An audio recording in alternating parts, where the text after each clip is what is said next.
Bueno, pues lo primero de todo, daros gracias a todos los que estáis en esta masterclass y un saludo muy grande, espero que estéis todos bien. Y eso, yo trabajo muchísimo en tradicional. Realmente he nacido 20 años de más tarde para el tema del cómic, porque yo ya os digo, lápiz, papel, tinta y Photoshop porque es práctico, si no, tampoco usaría tramas tradicionales. Pues como me imagino, y si no ya os cuento, soy el autor de Grifón para Planeta Manga, y que es el proyecto de recopilatorio de manga al estilo de la Shonen Jump que está haciendo aquí en España Planeta. Es un proyecto pionero, bueno, pionero. Se han hecho parecidos, pero no exactamente igual, ni con la misma, ¿cómo decirlo? Con el mismo énfasis y con el mismo ímpetu que se está haciendo esta revista. Y la idea es eso, emular la Shonen Jump en casi todo. Solo que aquí, al ser un mercado más pequeño, no puede permitirse una revista solo de shonen, es decir, de cómics de acción o de cómics para adolescentes. Entonces hay todo tipo de género que también creo que forma parte del encanto de la revista. Y bueno, yo participo con este shonen al puro estilo bueno, pues de Naruto, de One Piece. Tengo un montón de referencias, desde las más actuales, como Boku no Hero, hasta cosas viejunas como la serie René Gaudí que echaban en la 2 hace ya, ¿cuánto? ¿10 años? ¿15? Más. Y bueno, más, ¿no? Yo me acuerdo que volvía del colegio y no me dejaban verlo, que era lo que me fastidiaba, porque lo echaban para la hora de comer. Pero bueno, pues eso. Y os voy a explicar un poco el proceso de cómo creo las páginas del manga. Como ya os he dicho, soy muy tradicional. De hecho, por donde yo comienzo es básicamente por aquí. No sé si lo podéis ver, claro, está en la otra pantalla, pero sí que tengo pantalla. Básicamente empiezo con el guión de los stories. Por cierto, intentad ser lo más organizados posible en vuestra vida, os lo agradeceréis a vosotros mismos. Empiezo con el guión y con los stories en libreta. No sé si podéis verlo, ahora mismo esto es un caos de líneas y de apuntes sucios que solo entiendo yo. Yo tengo complejo de científico loco, donde me dedico a apuntar todo en libreta, los distintos apuntes, y aquí es donde yo hago los storyboards. Ya os digo que son un galimatías, pero me ayuda a planificar, sobre todo a planificar la parte de la estructura del capítulo, porque como ocurre con los mangas, al contrario que lo comparte con el cómic americano, pero no con el europeo, el tema de los episodios te obliga también a un formato muy limitado, donde tienes que especificar mucho y tienes que narrar gran cantidad de cosas en muy poco espacio. Por cierto, igual veis material inédito de Grifón del capítulo 3, que por desgracia todavía no ha podido salir debido al confinamiento del tema del coronavirus, aunque ya debería haber estado en tiempo. Pero os lo doy aquí en primicia. Ya os digo, esto es un poco como yo trabajo los storyboards. Básicamente, aunque aquí se ve al revés, lo que miro aquí es la organización, la dirección de las miradas, cómo hacer que la narrativa se entienda, pero es todo pequeño, sucio, y hago varios bocetos como este. De aquí paso, por cierto, si veis que voy muy rápido, también me lo podéis decir. De aquí paso a los bocetos. De aquí paso a los bocetos. Esto ya es un poquito más trabajado. Aún así siguen siendo lápices bastante sucios, pero ya por lo menos voy teniendo en cuenta dónde van a ir los bocadillos, apunto bocetos de lo que podrían ser los textos y voy, también si os fijáis, las fotos las saco con las maquetaciones, cómo se va a ver en el cómic a la hora de abrirlo. Es muy importante porque si quieres contar con splash pages, si quieres contar con páginas dobles, con maquetaciones más especiales, es una herramienta interesante verlo siempre. De mis antiguos alumnos les pasaba que tenían una visión solo de página a página. Y cuanto más trabajo, más me doy cuenta de que las cosas hay que verlas siempre con la visión conjunta, por así decirlo. Estas son las primeras páginas, los bocetos de las primeras páginas del capítulo 3 de Gripón. Digo que cuando haces la composición de página, ¿cómo decides ¿Sí? qué es aquello que es importante, qué es relevante y cómo lo trasladas luego a la composición, al diseño? Pues, vale, es buena pregunta. Yo aquí tengo un poco la visión que de hecho me enseñaste tú, que es ver cuál es la viñeta que más importancia va a tener dentro de la narrativa, dentro del guión. Pensad que yo hago una media por capítulo de unas 36 a 40 páginas, dependiendo de si necesito un poquito más o un poquito menos, pero normalmente son unas 37, 38 páginas máximo, intento no colar. Y, y esto suele dar lugar a unas entre 10 y 14 escenas. Cada escena tienen que ocurrir cosas. Pensad que en la estructura típica de una historia, de inicio, nudo y desenlace, también se repite a lo largo de la historia, de los episodios dentro de esa historia y dentro de las escenas. Pensad que cada escena tiene que iniciarse de una manera y por lo tanto tenemos que saber dónde están los personajes. Entonces, pues, por ejemplo, podría ser interesante ver en esta que la escena comienza con los personajes subiendo por una montaña.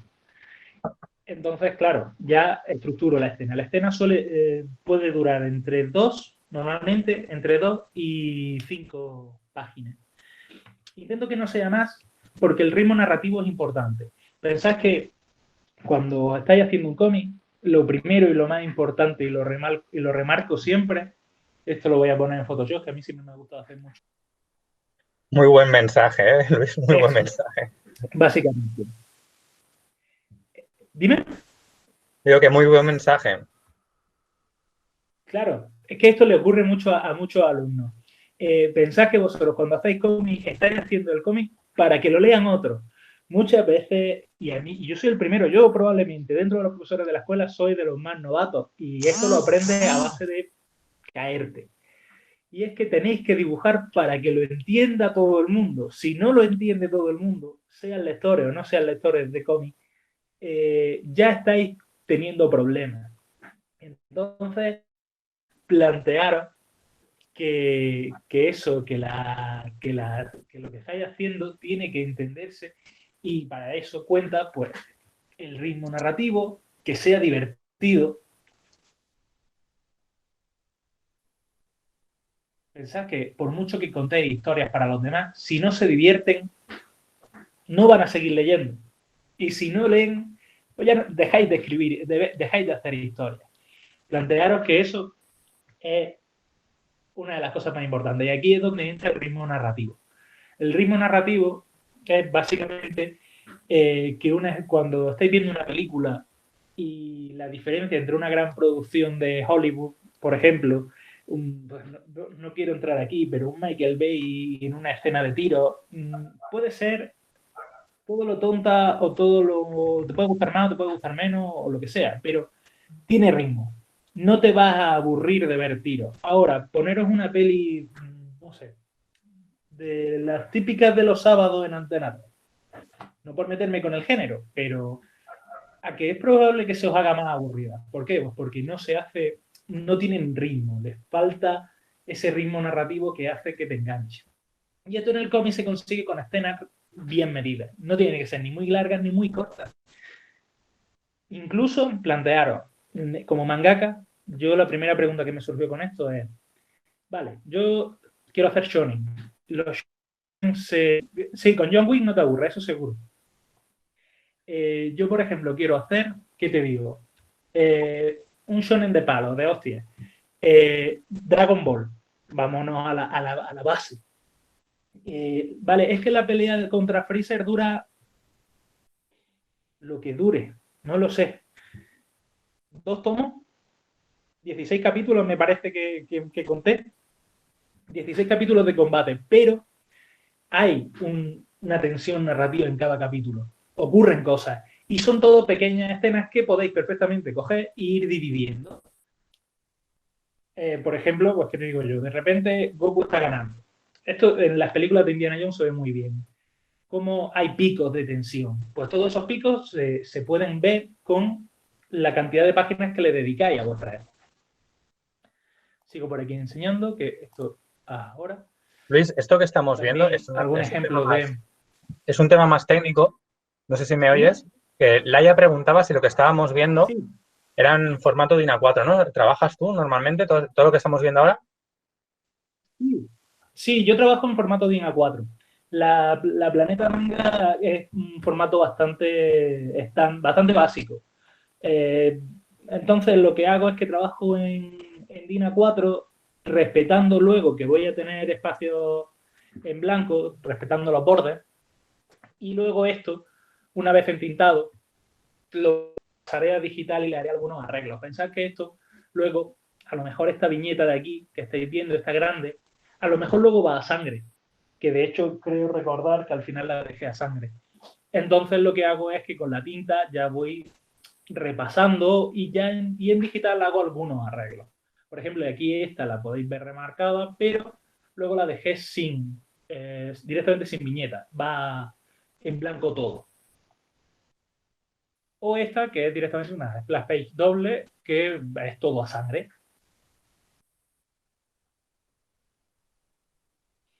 Bueno, una vez pasamos a la parte de, fijaos que con esto yo puedo jugar con las dobles páginas, que muchas veces dan mucho juego y resultan muy entretenidos. Paso a la parte de las tintas.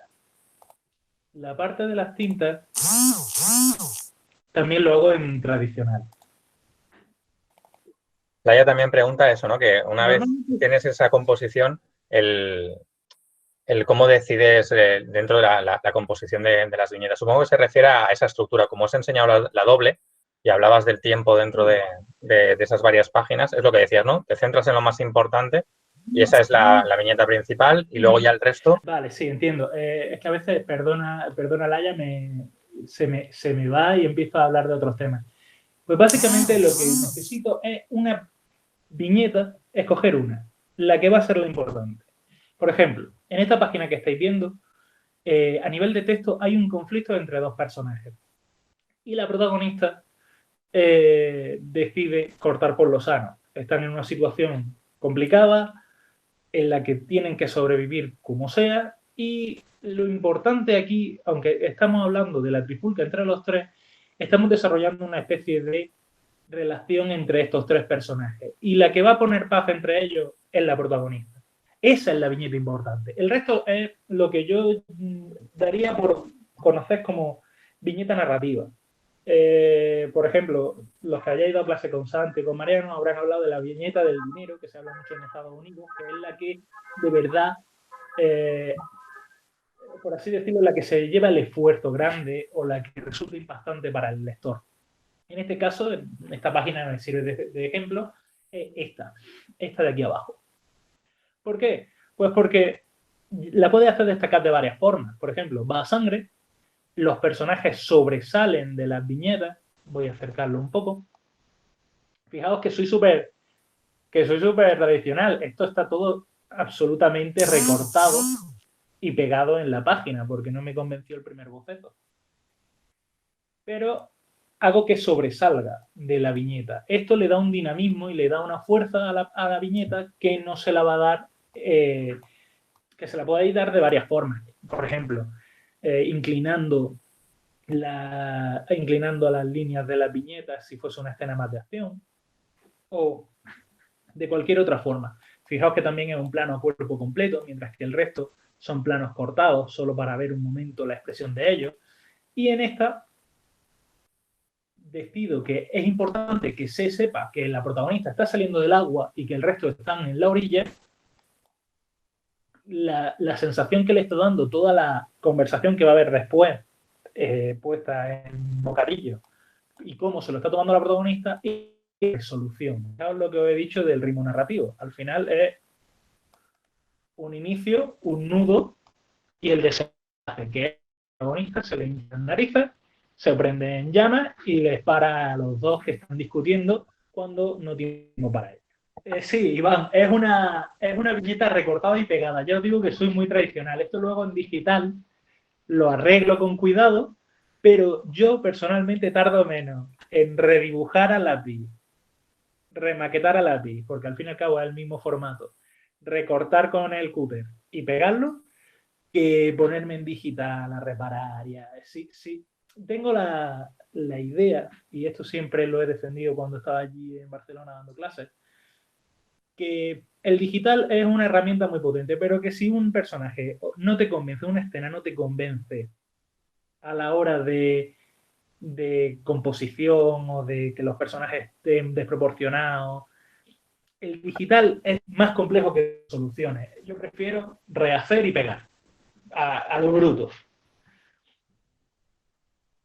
Y sí, sí, soy un romántico de las viñetas, me encantan. Fijaos que en esta realmente no hay una viñeta tan importante porque al fin y al cabo los personajes lo único que están es continúan esta conversación, pero sí mantengo la tensión de esta anterior con esta viñeta más grande. Siempre es con una más grande. Y por ejemplo, esta es la resolución de esta escena. ¿Por qué? Pues porque ella va a poner la solución al problema. De aquí que escoja esta viñeta con algo más grande, por ejemplo. También me gusta, a mí personalmente, ya digo que soy un poco raro, a mí me gusta mucho dibujar escenarios, me fascina. Creo que esto se explica, para los que hayan jugado a Final Fantasy IX, se explica con mi pequeña obsesión. Y si no habéis jugado, os lo recomiendo aunque sea ver los escenarios. Yo soy un enamorado de los detallitos y de los escenarios, y de ver cómo es cada escenario, porque es lo que te introduce en el mundo, por así decirlo. Los personajes son los que te conducen y son los que te enamoran, pero el que te mete dentro de ese mundo y te atrapa es el ver los escenarios. Por eso no le tengáis miedo nunca a un escenario. Cuesta, es difícil, hay que hacer perspectiva, sí, pero aún así, tratarlos como personajes, tratarlos con cariño. Ese va a ser mi segundo tip del día.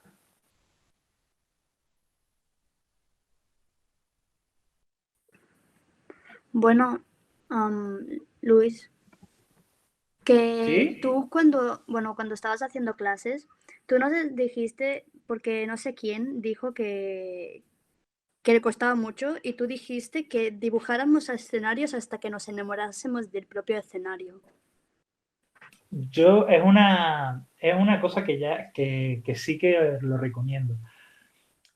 Mucho ocurre que pensáis que, sobre todo los de manga, que los personajes son muy chulos y tal, pero al final los escenarios, ya digo que es lo que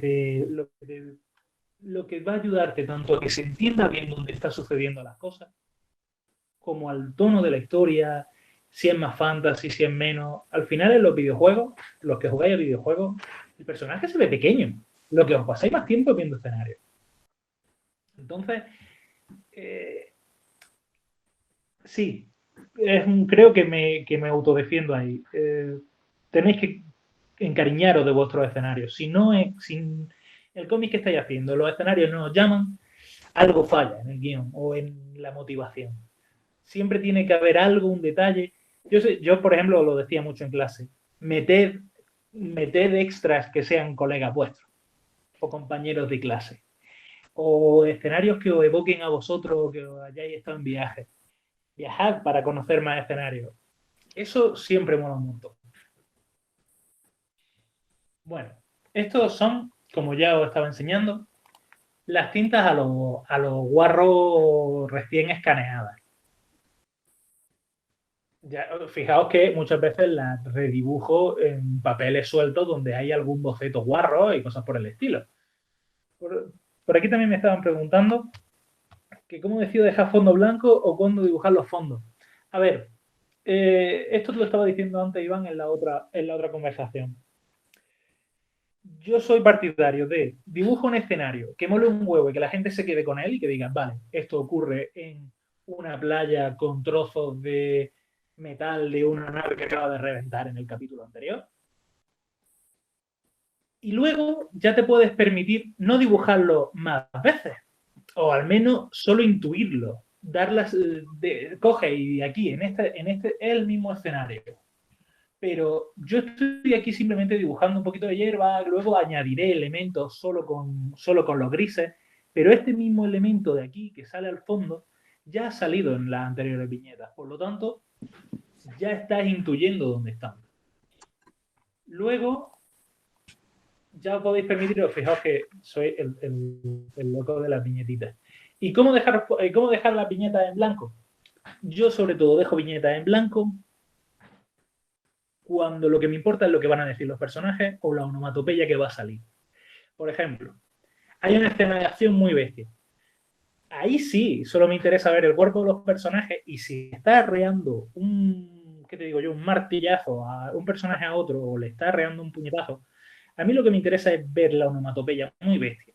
Entonces, en el fondo, a no ser que yo necesite, por cuestiones de guión, que se sepa que es en el escenario X, puedo ahí sí prescindir del fondo. También tenéis que pensar que el manga tiene un ritmo de producción alto.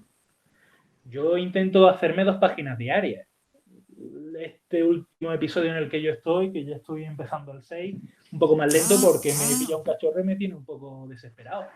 Pero básicamente intento eso, hacerme 2 páginas diarias mínimo para poder tener un ritmo y quitarme a capítulo cada 2 meses, como mucho, mucho, mucho.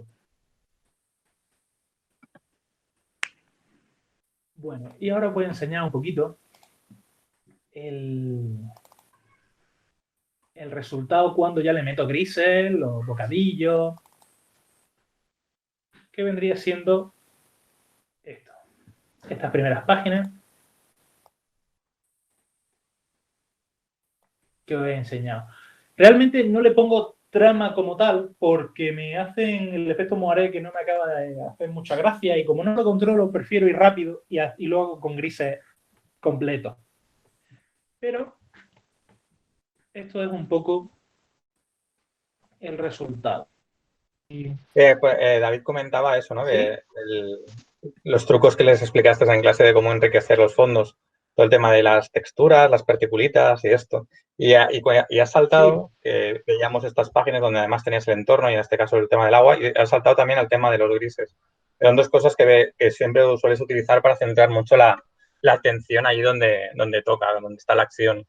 ¿Algún consejo que les puedas dar de cómo colocar los grises? Que normalmente es una cosa con la que a veces uno se enreda y a veces parece que pones más ruido y más follón y se entiende menos. Yo también estoy con un proceso de aprendizaje con los grises, para ser sincero. Al principio, en el primer capítulo, me complicaba mucho, mucho la existencia con los grises. Y al final me estoy dando cuenta de que lo que tenéis que plantearos son los planos. ¿Qué está primero? ¿Qué está después? ¿Cuánta cantidad de planos, por así decirlo? Imaginaroslo también un poco como un teatrillo. Mira, esto es un ejemplo muy tonto, pero me viene a la perfección. Uy, no sé dónde está la cámara. No sé si lo veis, pero esto está dividido por planos. Tiene 3 planos, pero te hace el efecto. Pues pensad básicamente lo mismo.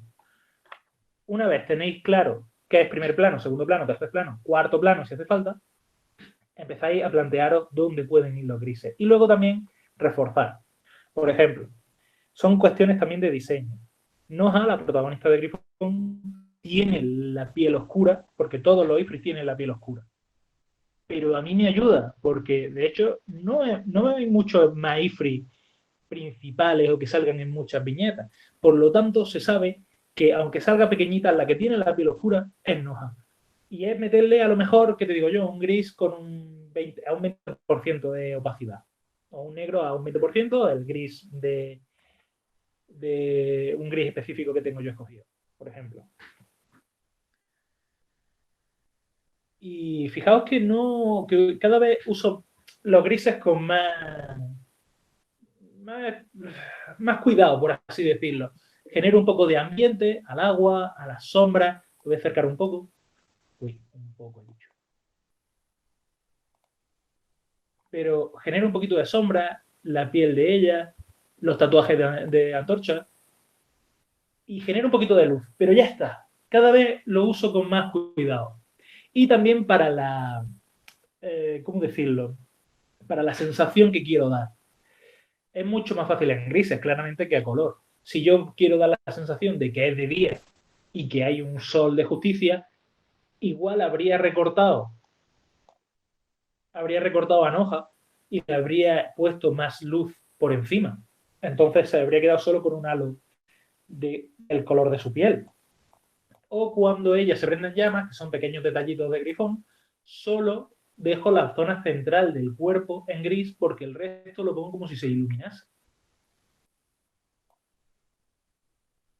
El pelo tiene su gris específico.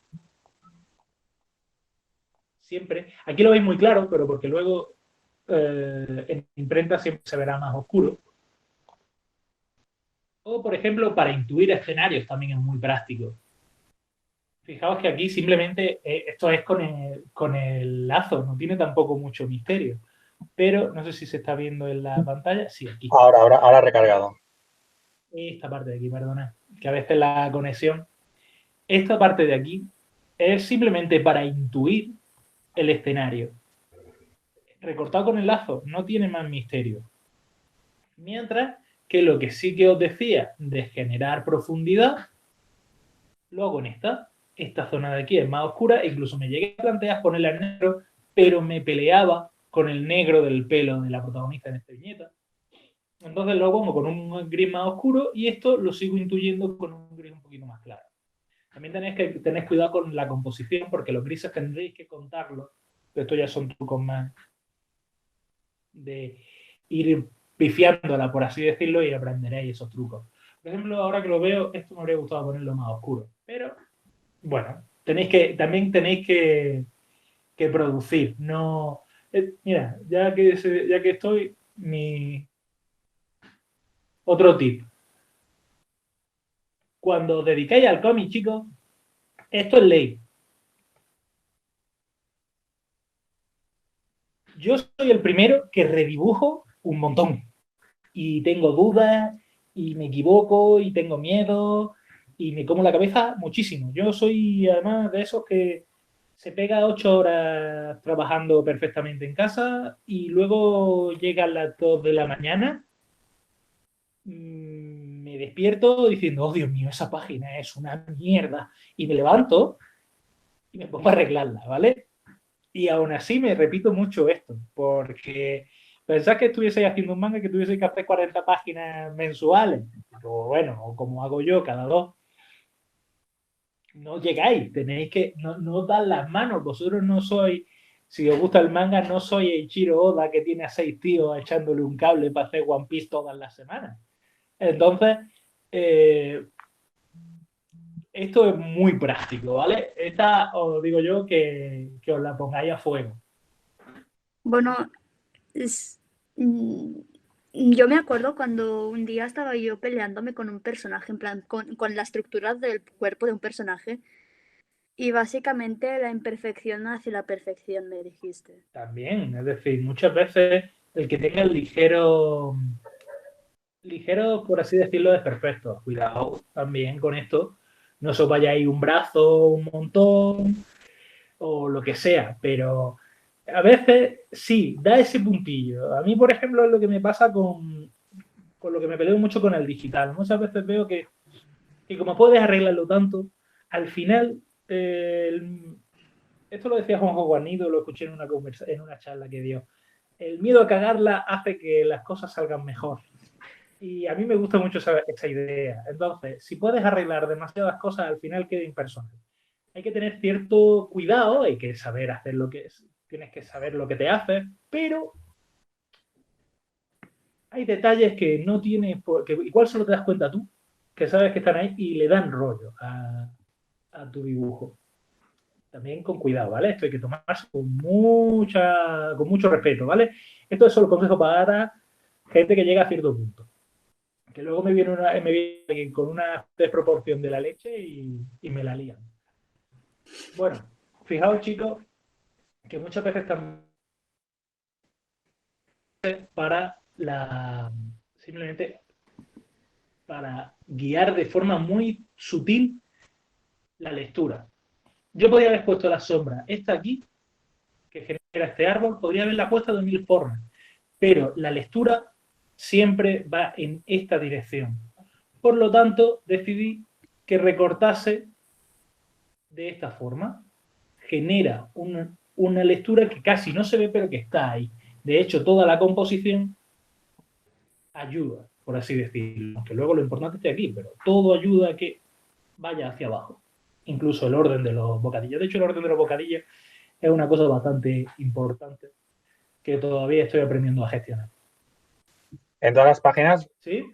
hay una cosa clara, ¿no? Que para dibujar una serie como Grifón, donde es tan importante el mundo que presentas, que es un mundo totalmente nuevo, lo que comentabas antes, ¿no? Lo importante de dibujar los escenarios, los detalles, las localizaciones. En el chat preguntaban que si tenías algún truco, utilizabas algún sistema o empezabas por algún sitio cuando tenías que dibujar, pues eso, las viñetas donde la perspectiva es importante.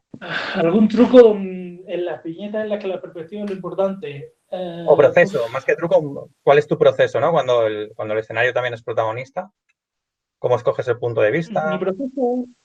Mi proceso es lo primero, que esto sonará básico, pero a veces a mí mismo se me olvida, que es poner muy claro la línea del horizonte y los puntos de vista. Es una cosa muy básica, pero a veces las prisas nos pueden, y pensás que yo soy tradicional, entonces yo no tengo un programa que me tire líneas de perspectiva. Y a lo mejor llevaba aquí ya una semana haciendo escenarios naturales. Bueno, una semana no, de hecho casi el anterior capítulo eran todos escenarios naturales. Entonces, en el momento en el que me he tenido que meter en escenarios más arquitectónicos, he tenido que volver a la vista atrás y hacerme bocetos y escoger los puntos de vista con mucho más cariño. Porque aquí, al fin y al cabo, es una montaña. Las montañas son irregulares, los árboles son irregulares. Dibujar escenarios naturales es mucho más libre y te deja mucho más rango de pifiarla que un escenario pues con edificios, con perspectivas, con puntos de fuga.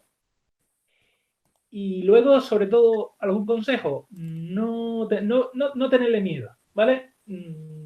Lanzarse sin demasiado miedo a hacer escenarios. Este quizás es más caótico porque es una ciudad en ruinas. Entonces, aquí no tuve quizá demasiado problema, pero sí es verdad que estas casas de aquí, que las voy a acercar,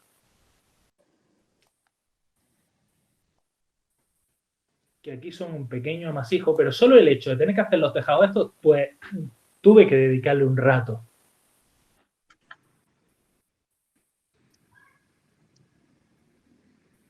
Y sobre el mundo de Grifón, pues también preguntan eso que ¿lo diseñas todo previamente? ¿Vas creando sobre la marcha? Yo sé esa respuesta, pero quiero que la respondas tú.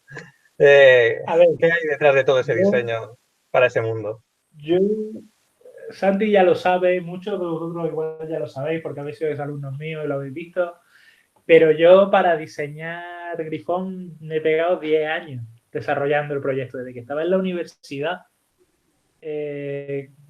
sacando ideas y cada idea, cada detalle, le podían dar mucho por saco lo que estuviese haciendo, que me ponía a hacer los bocetos. Entonces, claro, realmente está todo no. Ya os digo que es imposible tenerlo todo atado, imposible. Pero sí que es verdad que ya tengo muchas cosas abocetadas. Por ejemplo, os puedo enseñar, ¿qué te digo yo? Pues, claro, me gustaría tener, todas las enseñaros. razas. Claro, esto sí lo puedo enseñar ya aquí porque lo voy a subir próximamente. Pero, por ejemplo, las razas, de todas las razas de grifón, están diseñadas. Otra cosa es, esto por cierto, el color es de Bea Castillo, mi pareja, que también próximamente la podréis ver en Planeta Manga. Y ya veis que, que las razas están todas diseñadas. Yo, por ejemplo, si tengo bastante claro cómo es cada raza, si tiene, por así decirlo. Aún así, ya os digo, es imposible saber lo que va a salir, porque muchas veces tenéis que daros cuenta de que cuando estáis haciendo un cómic, tenéis que, ideas que, por ejemplo, os encantan, tenéis que evitarlas, porque no encajan en el momento, por más que os flipen. Entonces, de repente me encontréis con que tenéis que diseñar un bicho y no tenéis ni idea de cómo hacerlo.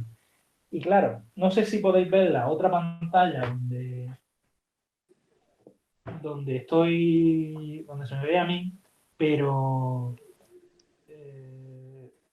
por ejemplo, ya os digo que tengo las libretas estas y, tenía que ir diseñando. Entonces, hay, por ejemplo, en el segundo número hay un bicho que me gustó mucho el resultado final de cómo quedó, pero no estaba.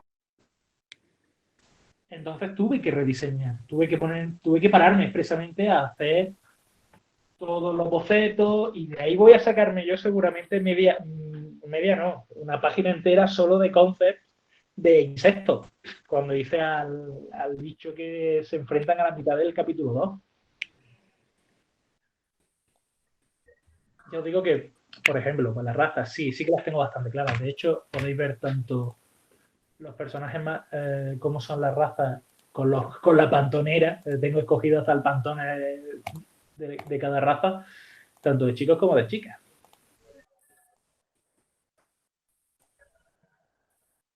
En tu Instagram hemos podido ver cómo las últimas semanas también había subido algunas ilustraciones dedicadas precisamente a algunas de las razas de grifón. Sí. Claro, pensad que una de las gracias que tiene Grifón es su lore. Y esto nació como un juego de rol que fui creando. Entonces, me gusta mucho trabajar el lore y dedicarle ratitos. Y uno de mis sueños realmente es una vez el manga ya esté afianzado y el tomo lo termine y salga, que será pronto. Lo suyo sería a la larga sacar, si no uno, un par de libros del lore y de cómo son las razas, si no un juego de rol, ya os digo. Ideas son muchas. Para los que no la hayáis visto, a mí este tipo de detallitos me fascina hacerlo. Que si diseños de armas, de vehículos, de criaturas. Mira, estoy viendo cosas en primicia. Sí, todo esto es exclusivo.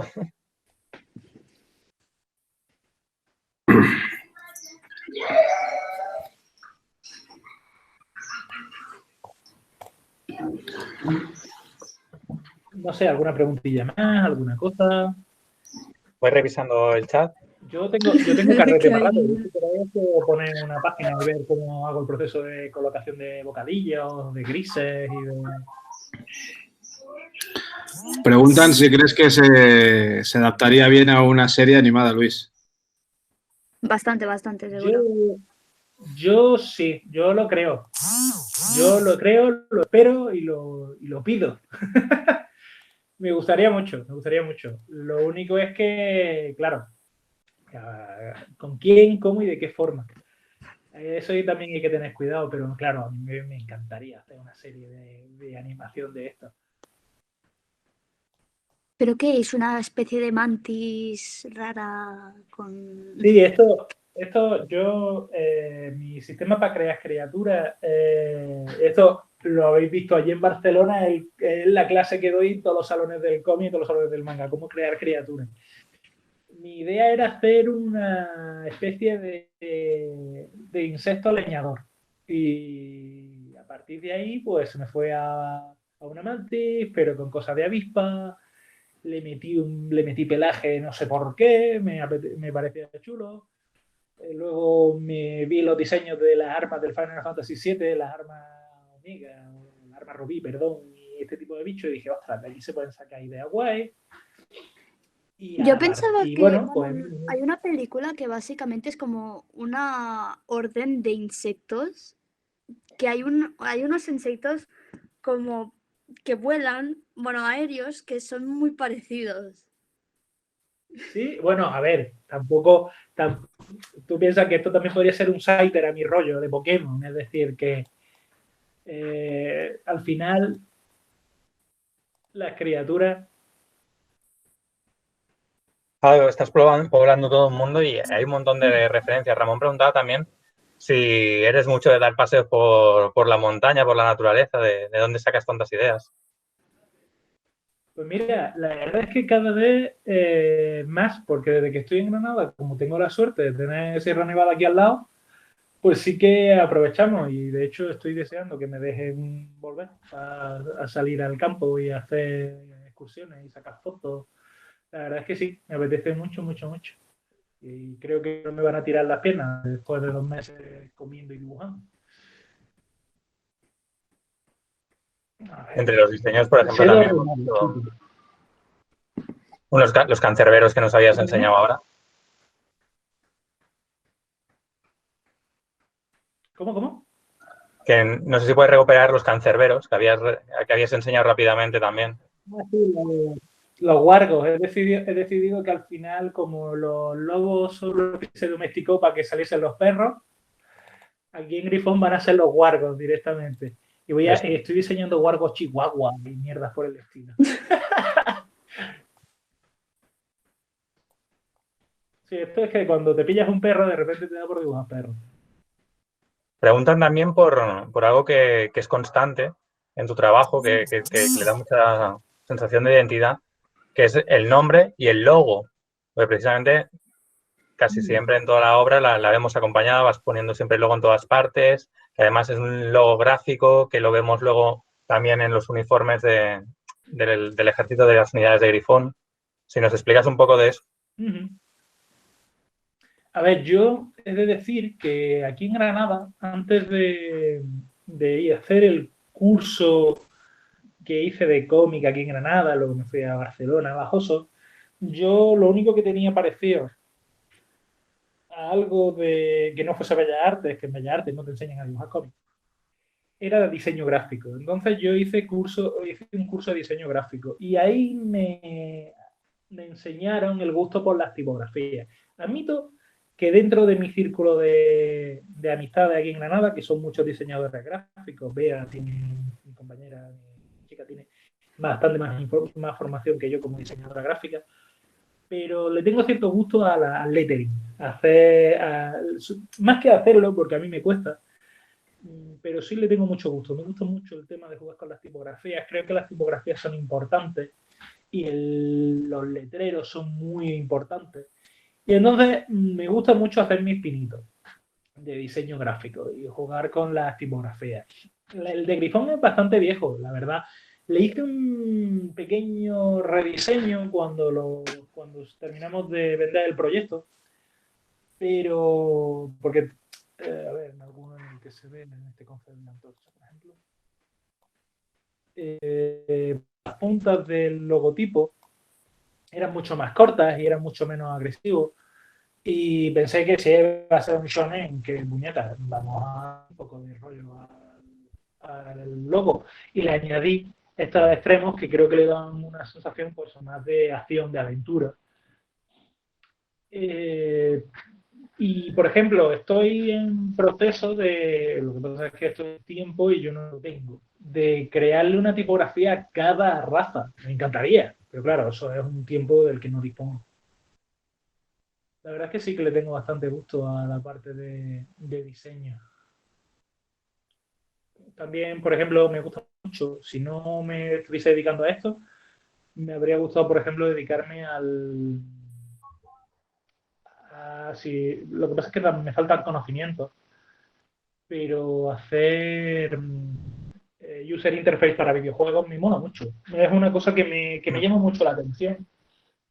Si una interfaz de usuario bien hecha en un juego es una gozada. Por ejemplo, no sé si conocéis el Persona 5, pero ese juego es todo diseño de interfaces y es una pasada.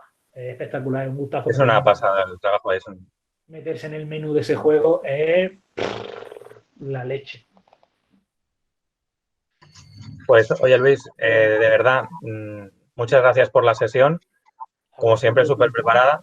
Ha sido un placer volver a pasar un rato contigo. Muchas gracias a todos los que habéis estado con nosotros en el chat, sobre todo por las preguntas, por el respeto y por lo bien que os habéis portado todos. Esperamos que os haya gustado y a ver si podemos montar alguna charla más, porque la verdad es que las dos han salido muy bien.